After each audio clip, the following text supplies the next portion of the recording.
ನಮಸ್ಕಾರ ಸ್ನೇಹಿತರೆ. ಇಂದು ನಾವು ಪರಿಚಯಿಸಿಕೊಳ್ಳಲಿರುವ ವ್ಯಕ್ತಿ ರಾಜಕೀಯ ನಾಯಕ ಮಾತ್ರವಲ್ಲ, ಅವರು ಒಬ್ಬ ಕಾನೂನು ಪಂಡಿತ, ಸಂವಿಧಾನ ತಜ್ಞ, ಪ್ರಾಮಾಣಿಕ ಆಡಳಿತಗಾರ ಮತ್ತು ಭಾರತದ ಉಪರಾಷ್ಟ್ರಪತಿಯಾಗಿ ದೇಶಕ್ಕೆ ಸೇವೆ ಸಲ್ಲಿಸಿದ ಮಹಾನ್ ವ್ಯಕ್ತಿ. ಅವರ ಹೆಸರು ಗೋಪಾಲ್ ಸ್ವರೂಪ್ ಪಾಠಕ್. ಗೋಪಾಲ್ ಸ್ವರೂಪ್ ಪಾಠಕ್ ಅವರು 1896 ಫೆಬ್ರವರಿ 26ರಂದು ಉತ್ತರ ಪ್ರದೇಶದ ಒಂದು ಸಂಸ್ಕಾರಯುತ ಕುಟುಂಬದಲ್ಲಿ ಜನಿಸಿದರು. ಬಾಲ್ಯದಿಂದಲೇ ಅವರಿಗೆ ವಿದ್ಯಾಭ್ಯಾಸದ ಮೇಲೆ ಅಪಾರ ಆಸಕ್ತಿ ಇತ್ತು.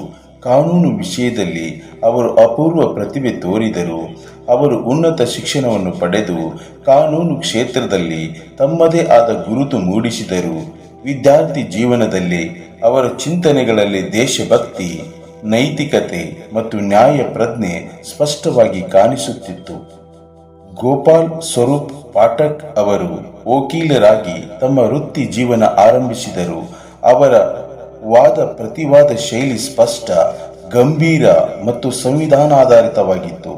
ನಂತರ ಅವರು ನ್ಯಾಯಾಂಗ ಕ್ಷೇತ್ರದಲ್ಲಿ ಉನ್ನತ ಸ್ಥಾನಕ್ಕೇರಿದರು. ಅವರು ನ್ಯಾಯಾಧೀಶರಾಗಿ ಕಾರ್ಯನಿರ್ವಹಿಸುವಾಗ ನ್ಯಾಯವನ್ನು ಅತ್ಯಂತ ಪವಿತ್ರ ಕರ್ತವ್ಯವೆಂದು ಪರಿಗಣಿಸಿದರು. ನ್ಯಾಯಾಂಗ ಸೇವೆಯ ನಂತರ ಅವರು ಸಾರ್ವಜನಿಕ ಜೀವನಕ್ಕೆ ಪ್ರವೇಶಿಸಿದರು. ಅವರ ಪ್ರಾಮಾಣಿಕತೆ ಮತ್ತು ಕಾನೂನು ಜ್ಞಾನ ಅವರನ್ನು ರಾಜಕೀಯ ವಲಯದಲ್ಲಿ ಗೌರವಾನ್ವಿತ ವ್ಯಕ್ತಿಯನ್ನಾಗಿ ಮಾಡಿತು. 1966ರಲ್ಲಿ ಅವರು ಮೈಸೂರು ರಾಜ್ಯದ ರಾಜ್ಯಪಾಲರಾಗಿ ನೇಮಕಗೊಂಡರು. ಗೋಪಾಲ್ ಸ್ವರೂಪ್ ಪಾಠಕ್ ಅವರು ಆಗಿನ ಮೈಸೂರು ರಾಜ್ಯ, ಅಂದರೆ ಈಗಿನ ಕರ್ನಾಟಕ ರಾಜ್ಯಪಾಲರಾಗಿ ಸೇವೆ ಸಲ್ಲಿಸಿದರು.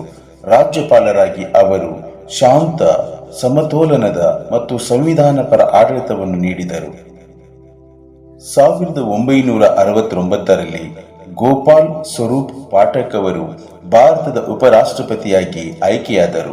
ಅವರು ಭಾರತದ 3ನೇ ಉಪರಾಷ್ಟ್ರಪತಿಯಾಗಿದ್ದರು. ಅವರ ಅವಧಿಯಲ್ಲಿ ರಾಷ್ಟ್ರಪತಿಯಾಗಿದ್ದವರು ವಿ ಗಿರಿ. ಅವರ ಕಾಲಾವಧಿಯಲ್ಲಿ ರಾಷ್ಟ್ರಪತಿಯಾಗಿದ್ದವರು ವಿ ಗಿರಿ.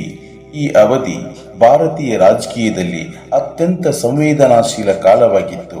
ರಾಜಕೀಯ ಅಸ್ಥಿರತೆ, ಪಕ್ಷ ಭೇದಗಳು ಮತ್ತು ತೀವ್ರವಾದ ಚರ್ಚೆಗಳ ನಡುವೆ ಅವರು ಸದಾ ಸಂವಿಧಾನವನ್ನು ಮುಂಚಿತವಾಗಿಟ್ಟುಕೊಂಡು ಕಾರ್ಯನಿರ್ವಹಿಸಿದರು. ಉಪರಾಷ್ಟ್ರಪತಿಯಾಗಿ ಅವರು ರಾಜ್ಯಸಭೆಯ ಅಧ್ಯಕ್ಷರಾಗಿದ್ದರು. ಅವರು ಸದಾ ಶಾಂತ ಧ್ವನಿಯಲ್ಲಿ ಆದರೆ ಗಟ್ಟಿಯಾದ ತತ್ವಗಳೊಂದಿಗೆ ಸಭೆಯನ್ನು ನಡೆಸುತ್ತಿದ್ದರು. ಸಭೆಯಲ್ಲಿ ಭಿನ್ನಾಭಿಪ್ರಾಯಗಳಿದ್ದರೂ ಅವರು ಸಂವಾದಕ್ಕೆ ಅವಕಾಶ ನೀಡುತ್ತಿದ್ದರು. ಅವರ ದೃಢ ನಿಲುವು ಸಂವಿಧಾನವೇ ಪರಮಾಧಿಕಾರ. ಅವರ ವ್ಯಕ್ತಿತ್ವದ ವೈಶಿಷ್ಟ್ಯಗಳು ಶಾಂತ ಸ್ವಭಾವ, ಪ್ರಾಮಾಣಿಕತೆ, ಗಾಢ ಕಾನೂನು ಜ್ಞಾನ, ದೇಶಭಕ್ತಿ, ಸಂವಿಧಾನದ ಮೇಲೆ ಅಪಾರ ನಂಬಿಕೆ. ಅವರು ರಾಜಕೀಯದ ಗದ್ದಲದಲ್ಲಿಯೂ ಸಂಯಮ ಕಳೆದುಕೊಳ್ಳದ ವ್ಯಕ್ತಿಯಾಗಿದ್ದರು. ಭಾರತದ ಪ್ರಜಾಪ್ರಭುತ್ವ ವ್ಯವಸ್ಥೆಯಲ್ಲಿ ಉಪರಾಷ್ಟ್ರಪತಿಯ ಸ್ಥಾನ ಅತ್ಯಂತ ಮಹತ್ವದ್ದು. ಆ ಸ್ಥಾನದಲ್ಲಿ ಗೋಪಾಲ್ ಸ್ವರೂಪ್ ಪಾಠಕ್ ಅವರು ನೈತಿಕ ಮೌಲ್ಯಗಳಿಗೆ ಆದ್ಯತೆ ನೀಡಿದರು. ಅವರು ಅಧಿಕಾರವನ್ನು ಪ್ರದರ್ಶಿಸಲಿಲ್ಲ, ಅವರು ಅದನ್ನು ಸೇವೆಯಾಗಿ ಕಂಡರು. ಅವರ ಜೀವನದ ಕೊನೆಯ ವರ್ಷಗಳು ಶಾಂತ ಚಿಂತನೆ ಮತ್ತು ಸಾರ್ವಜನಿಕ ಸೇವೆಯಲ್ಲಿ ಕಳೆದವು. 1982 ಅಕ್ಟೋಬರ್ 4ರಂದು ಅವರು ನಿಧನರಾದರು. ಆದರೆ ಅವರು ಬಿಟ್ಟ ಹಾದಿ, ನ್ಯಾಯ, ಸಂವಿಧಾನ ಮತ್ತು ಪ್ರಾಮಾಣಿಕ ಸೇವೆಯ ಹಾದಿ ಇಂದಿಗೂ ನಮ್ಮನ್ನು ಪ್ರೇರೇಪಿಸುತ್ತವೆ. ಸ್ನೇಹಿತರೆ, ಗೋಪಾಲ್ ಸ್ವರೂಪ್ ಪಾಠಕ್ ಅವರ ಜೀವನ ನಮಗೆ ಹೇಳುವುದೇನು? ಅಧಿಕಾರವು ಶಾಶ್ವತವಲ್ಲ, ನೈತಿಕತೆಯೇ ಶಕ್ತಿ, ಸಂವಿಧಾನವೇ ದೇಶದ ಆತ್ಮ.